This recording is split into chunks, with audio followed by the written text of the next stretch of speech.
이 새벽에 함께 은혜 받을 하나님의 귀한 말씀, 구약 시편 146편 1절에서 5절 봉독합니다. 할렐루야, 내 영혼아 여호와를 찬양하라. 나의 생전에 여호와를 찬양하며 나의 평생에 내 하나님을 찬송하리로다. 귀인들을 의지하지 말며 도울 힘이 없는 인생도 의지하지 말지니 그의 호흡이 끊어지면 흙으로 돌아가서 그날에 그의 생각이 소멸하리로다. 야곱의 하나님을 자기의 도움으로 삼으며 여호와 자기 하나님에게 자기의 소망을 두는 자는 복이 있도다. 아멘. 할렐루야. 오늘도 참으로 좋은 날입니다. 우리 모두 성령 충만한 은혜로운 하루 되시기를 축원합니다. 저를 따라하겠습니다. 오늘도 나와 우리 가정 우리 교회 기적이 일어납니다. 오늘도 나와 우리 가정 우리 교회 기적이 일어납니다. 아멘. 저는 본문 말씀을 통해 축복된 인생길이라는 제목으로 함께 은혜를 받고자 합니다.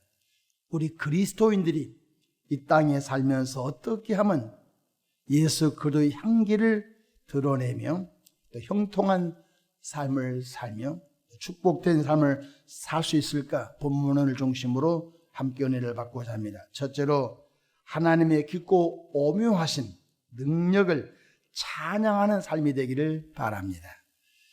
말씀으로 천지 우주 만물을 창조하신 전능하신 하나님의 그 능력을 찬양하는 것, 또한 콧김으로 홍해 바다를 가르시고 맨 땅으로 만들어 이스라엘 백성들을 애굽에서 광야로 이끌어내 주신 그 전능하신 그 하나님을 우리가 찬양해야 되겠습니다.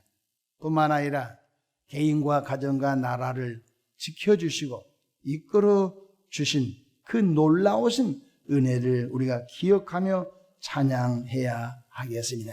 쉽게 말하면 찬양하는 삶입니다. 이사야 43장 21절에 보면 이 백성은 나를 위하여 지었나니 나의 찬송을 부르게 하려 함이니라. 그래서 하나님께서는 찬양이 있는 곳에 임재하십니다. 이스라엘의 찬송 중에 계신 주님이라고 하셨거든요. 고난 중에 사도 바울과 실라가 빌립보 감옥에서 그들이 원망 불평하지 않고 그들이 하나님을 찬미하니 찬송하니 옥토가 흔들리고 그들이 구원받아 오히려 간수장과 그 집안 전체가 구원받은 일을 볼 수가 있었습니다. 오늘 본문 1절, 2절, 3절 보십시다. 할렐루야, 내 영혼아 여호와를 찬양하라. 나의 평생에 여호와를 찬양하며 나의 평생에 내 하나님을 찬송하리로다. 기분 좋을 때만 찬송한 것이 아닙니다. 젊었을 때만 찬송한 게 아닙니다. 나의 평생. 얼마나 은혜로운 말씀인지 알 수 없습니다. 그러니까 나의 평생에 하나님을 찬송하는 것. 말씀으로 천지 우주 만물을 만드신 그 전능성을 찬송하고 콧김으로 홍해 바다를 가르시고 맨 땅으로 만드시사 이스라엘 백성들을 그 고난의 고통의 노예의 삶에서 구원하신 그 하나님이 나의 하나님, 우리 하나님이신 것입니다. 시편 145편 3절 여호와는 위대하시니 크게 찬송할 것이라. 그의 위대하심을 측량하지 못하리로다. 그리고 말씀해 주셨습니다. 그렇습니다. 찬양하는 삶은 성령이 늘 함께 하시는 삶인 것입니다. 둘째로 전적으로 도우시는 하나님만 의지하는 삶이 축복의 삶인 것입니다. 3절 4절 보십시다. 귀인들을 의지하지 말며 도울 힘이 없는 인생도 의지하지 말지니 그의 호흡이 끊어지면 흙으로 돌아가서 그날에 그의 생각이 소멸하리로다. 하나님은 전적으로 하나님만 의지하는 사람을 도우시고 축복하십니다. 우리가 물을 끓일 때 50도의 물이 끓이지 않습니다. 물은 100도씨가 돼야 그렇습니다. 하나님은 50% 의지하면 하나님 역사하지 않습니다. 한 80% 의지하고 20% 의심하면 역사하지 않습니다. 온전히 하나님을 의지하기를 원하시는 것입니다. 12년 동안 매일같이 피 흘린 혈루증 걸린 여인이 예수 소식을 듣고 예수님을 통하여 병 고침 받기 원했지만 자신의 모습이 너무 초라하여 예수의 뒤에 가서 옷자락이라도 만지면 옷자락을 만지는 순간 능력이 흘러나와 자신의 몹쓸 병이 고침받을 그런 믿음을 가졌습니다. 그걸 또 상상했습니다. 그리고 그것을 행동으로 옮겼습니다. 많은 군중 틈바구니 속에 헤집고 들어가서 예수의 옷자락을 만지는 순간 무슨 일이 일어났습니까? 예수님께서 가던 길을 멈추시고 누군가 내 옷에 손을 대었느니라. 주님은 벌써 아셨던 것입니다. 내게서 능력이 나갔다 말씀하십니다.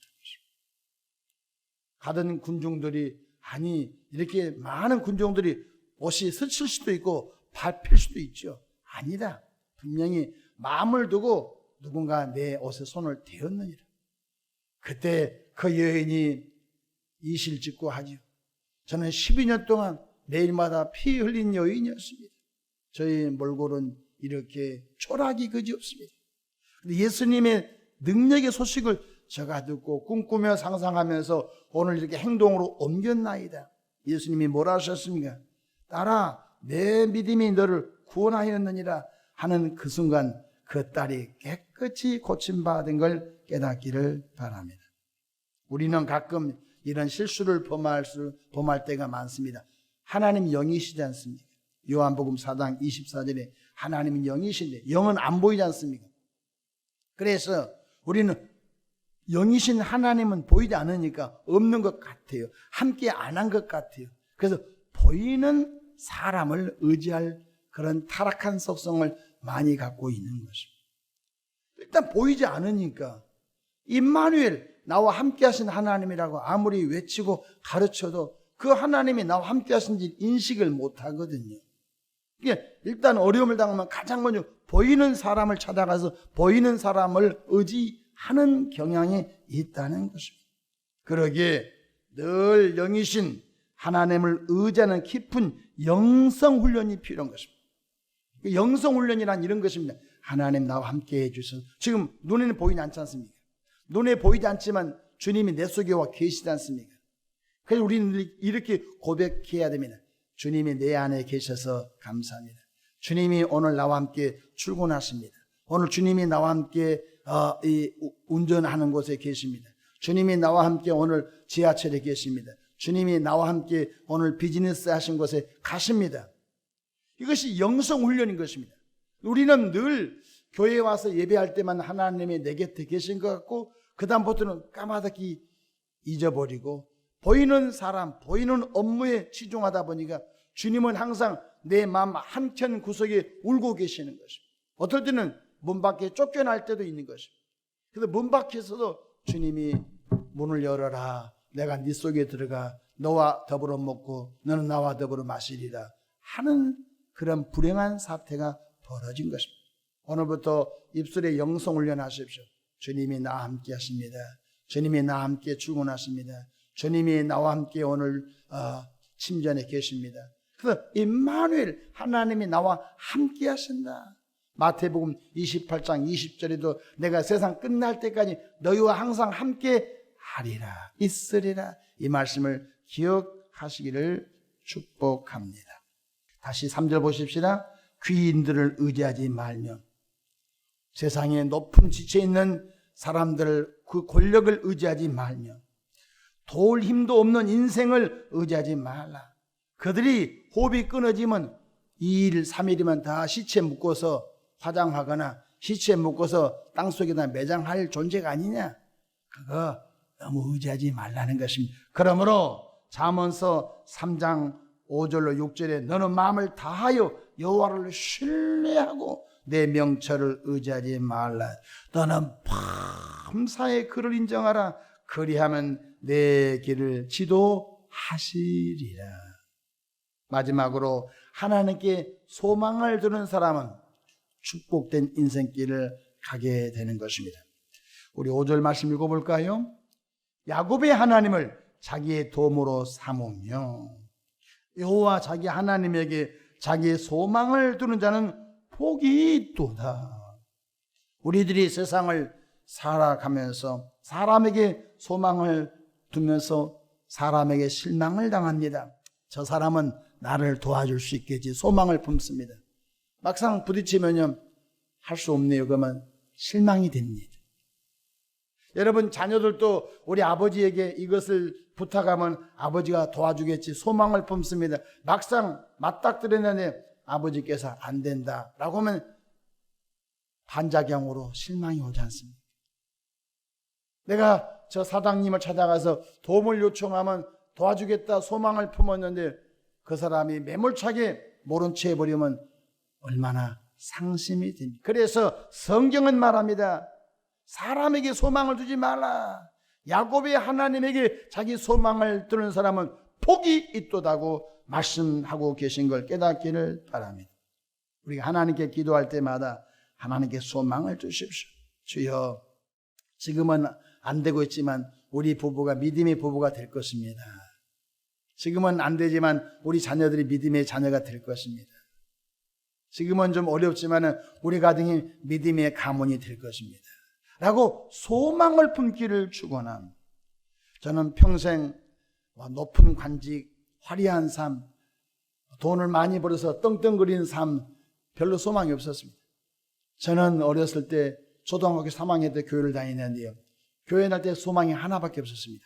마음 놓고 예배하고 온 식구가 예수 섬기고 온 식구가 교회 가서 하루 종일 봉사해도 누가 욕하지 않고 그것을 소망을 품었습니다. 다른 것에 진짜 소망이 없었습니다. 내가 농사꾼이 되든지 내가 장사꾼이 되든지 내가 뭘 하든지 평생 동안 내가 주일날 내 아내와 내 자녀가 교회 가서 예배하고 하루 종일 예배하고도 누가 노타치 너 왜 자꾸 교회 가냐 이런 누군가로부터 제재를 받지 않고 그것을 소망을 품었습니다.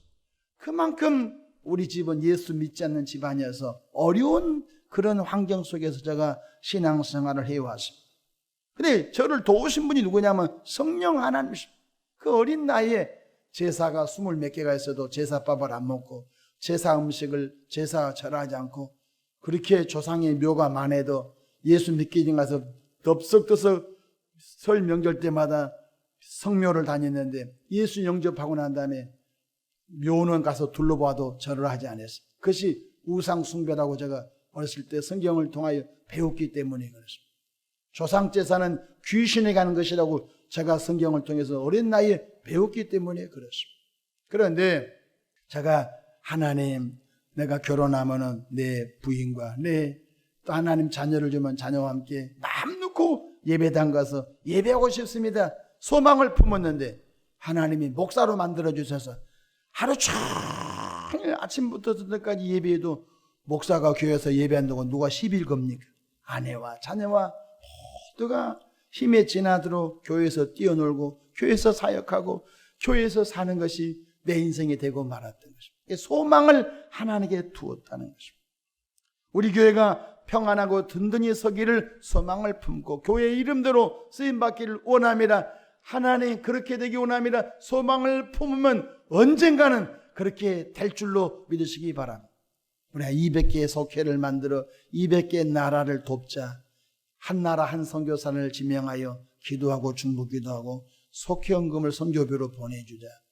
그리고 그 나라가 복음화가 되고 그 나라에 놀라운 구원의 역사가 있기를 원합니다.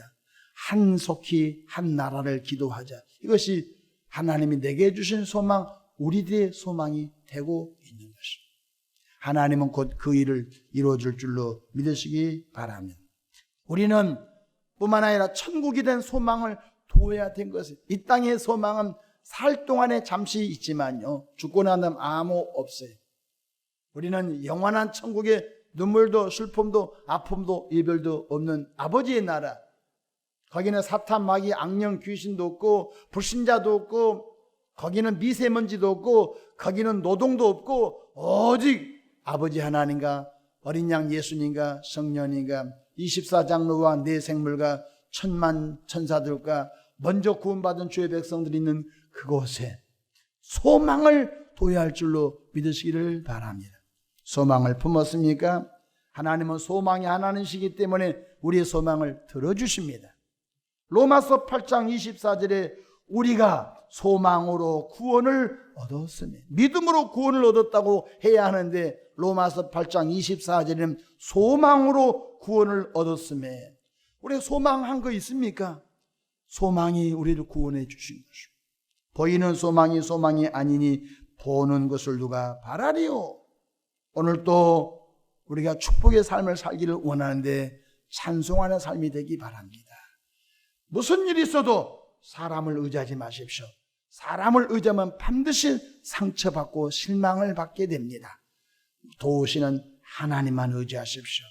또 하나님께 소망을 두시며 살아가는 복된 하루 되기를 축원합니다.